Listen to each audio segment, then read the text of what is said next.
Did you see Emmy got assaulted at TwitchCon? Yes. And it's horrible. It's horrifying. It's exactly what Cutie, Valkyrie, Pokemon were talking about. It's unfortunately not surprising, but yes, Emiru got assaulted by a random stalker at her meet and greet at TwitchCon. Trigger warning.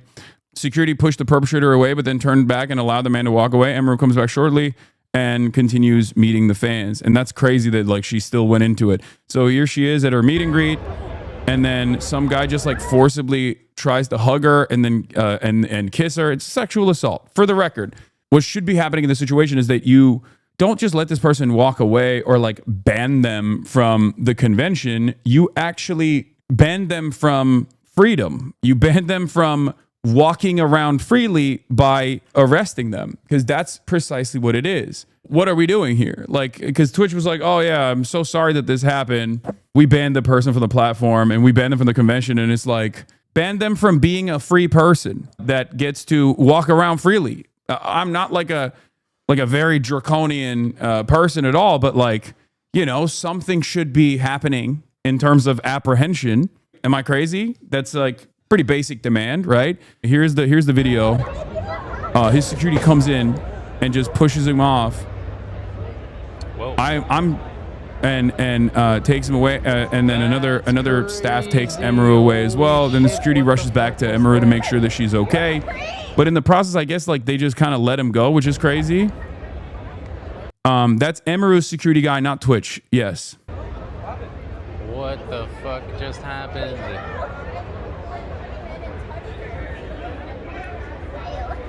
What the fuck just happened? Keep in mind, they banned her security guard last year because he held someone until Twitch security came to get them. Yeah. And the fact that Emiru knew that this could potentially happen, because as I say all the time, women have it the worst on the internet. There are unhinged stalkers that go crazy over this shit. And there are a lot of like Discord servers and like stalking, cyber stalking groups that are dedicated to female content creators especially. And in those cyber stalking communities, there's like this weird environment where people will justify this kind of behavior. It's incredibly weird. It's incredibly scary. There are female content creators who've been killed all around the world, ironically enough. There was one recently in Korea that was assassinated by a stalker. There was one in Mexico that was assassinated by a stalker. And of course, here in the United States of America, we have Christina Grimmie, the famous story of Christina Grimmie as well. So like, it is so crazy. Korean streamer Yoonji Ah has been found dead after attack by a longtime viewer who donated almost $70,000 to her. The incident occurred after she tried to cut ties with a man in his 50s. Obviously, completely unacceptable. Here's Emiru's statement. She says, "Hello, everyone. I'm okay, and thank you all for the kind messages. Sorry I cannot respond to them all.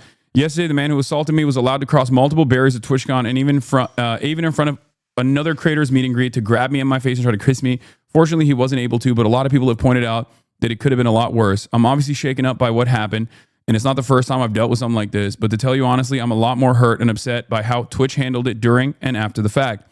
Like I said, I don't understand how he was allowed to make it to me in the first place. The security in the clip who reacts is my own security. It's true. My favorite and usual security guard was banned for holding a stalker's arm to bring him to the police at a past TwitchCon. However, there were at least 3 or 4 other TwitchCon security staff in the area who did not react and let the guy walk away, as you can see in the clip, since they don't even appear in the frame. LOL. The woman who was walking me away is my own personal manager, and behind the booth, the only 2 people who were checking in on me and comforting me were her and my friend. None of the TwitchCon staff came to ask what happened or if I was okay. My friend who was present told me Twitch security were also behind the booth afterwards, joking about how they didn't even see what happened and immediately laughing and moving on to talking about something else. So if no one was checking if I was okay or if I needed anything and they let the guy run away initially, I have no idea what anyone hired to keep the event safe was doing, lol. In Twitch's statement, they said that the guy was immediately caught and detained. I'm sorry, but that is a blatant lie.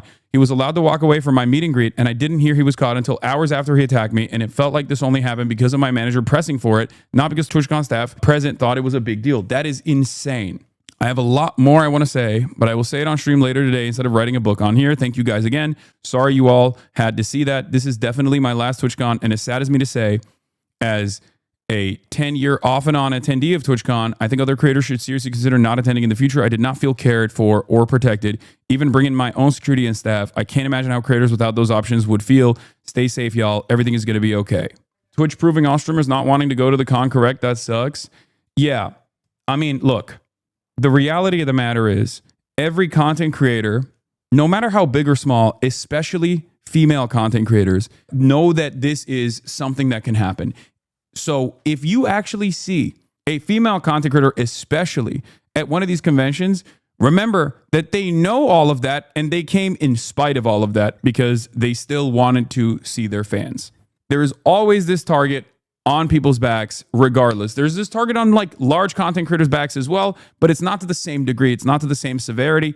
It's as it is for how consistent this is for female content creators.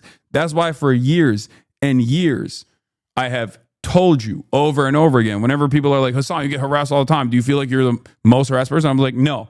The average female content creator is cyber stalked and harassed way worse than I am. It's a massive, massive problem. And also, there is this sense of entitlement where people are like, what do you mean? You wouldn't be in this position if it wasn't for me and others like me. You owe me shit, right? You owe me everything. You owe me everything I need to know about your life. You owe me every single thing that I want out of you. And for female content creators, it literally goes beyond where this kind of sexual assault takes place from time to time. The guy just walked out like it's nothing. That's crazy. That's the guy. He just walked out of the front gates after doing that. That is crazy. Look.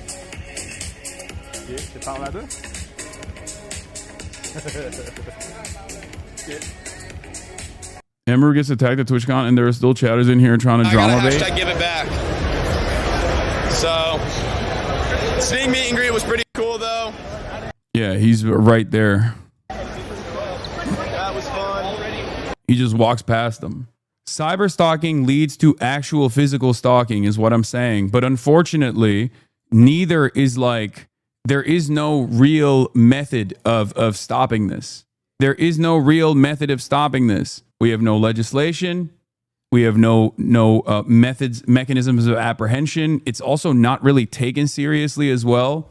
Here's Twitch's statement on it. The safety and security of all those attending TwitchCon is our highest priority. The behavior displayed by the individual involved in the incident yesterday involving a high-profile streamer was completely unacceptable and deeply upsetting. In line with existing TwitchCon security protocols, law enforcement and event security were on site and responded to the incident. We immediately blocked this individual from returning to TwitchCon premises, and they are banned indefinitely from Twitch, both online and in-person events. We are coordinating with the impacted creators team and, per our standard protocols, continue to cooperate with any law enforcement investigations. We have increased security at the meet and greet attendee check-in point, and we'll have additional security personnel surrounding participating streamers. If you RSVP'd for a meet and greet, please note that we are unable to accommodate +1s for the remainder of the event. Twitch has zero tolerance for harassment or acts that inhibit the safety and security of our community. It is really important to us that our creators enjoy their experience at TwitchCon and feel safe. I don't even know if it's possible. And we know that the dude just straight up walked out. And we know from Emiru's statement that like she did not immediately get looked after at all. Maybe I should talk about this, whatever, who cares. I had a security guard 2 years ago where there was a guy following me around TwitchCon and he like asked him to stop multiple times. My guard asked him and the guy wouldn't stop. So he grabbed the guy, but he didn't hurt him. He was just holding the guy until like the con security came. And then for some reason they're like, yeah, because your security guard touched him, he's like perma-banned from the venue forever. But he didn't even hit him or anything. He just like held him while they waited for like the police to come. And, what the fuck? And it was like my favorite security guard. I can't have him at TwitchCon anymore. I was just That's okay, like it was so sad because he did like everything. Why would the security guard be banned? Because the security guard apprehended a con attendee by the eyes of the Twitch executives, I guess.